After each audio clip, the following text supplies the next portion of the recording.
ఒకసారి చెక్ చేసుకోండి, ఓకేనా? ఈ కార్టూన్ ఒకసారి చూడండి. ట్యాక్సులు కట్టి కట్టి బక్క చిక్కిపోయిన వ్యక్తి ఆ ట్యాక్సులతో బలిసిపోయిన ప్రభుత్వాన్ని తన వెనకాల కూర్చోబెట్టుకొని మోసుకుంటూ భారంగా తీసుకెళ్తున్నాడు. ఇప్పుడు జిఎస్టీని ట్యాక్స్ టెర్రరిజం అని చెప్పి పాప్కార్న్ ట్యాక్స్ అని చెప్పి కొత్త పేర్లతో పిలుస్తున్నారు. అందుకు కారణము ఒకే ఒక పాప్కార్న్ మీదనే 3 రకాల ట్యాక్సుల్ని వసూలు చేస్తున్నారు.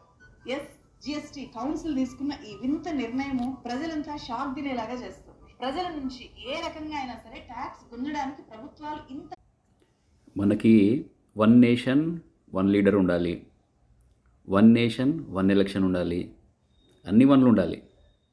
కానీ జిఎస్టీ విషయంలో మాత్రం అదే ట్యాక్స్ విషయంలో మాత్రం మల్టిపుల్ ట్యాక్సెస్ ఉంటాయి. మీకు విషయం తెలుసా? ప్రపంచంలో ఈ జిఎస్టీ చాలా దేశాల్లో ఉంది.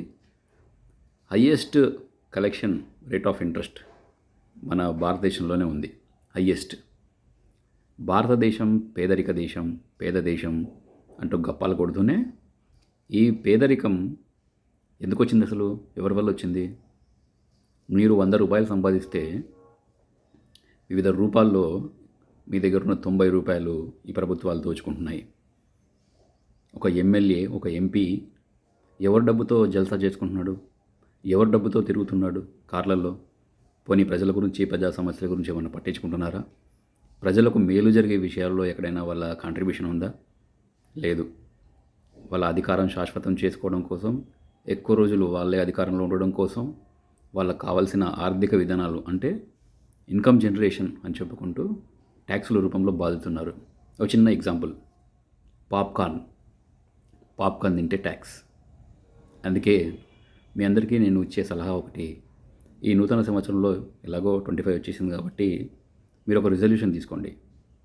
కొత్త ఇల్లు కొనకూడదు, కొత్త ఎలక్ట్రానిక్ గూడ్స్ వస్తువులు ఏమి కొనకూడదు, కొత్త బట్టలు కొనకూడదు, కొత్తగా మీరు ఎలాంటి వస్తువులు కొనకూడదు, సినిమాలకు అస్సలు వెళ్ళకూడదు, పొరపాటున సినిమాలకు వెళ్ళినా పాప్కార్న్ మాత్రం తినకూడదు.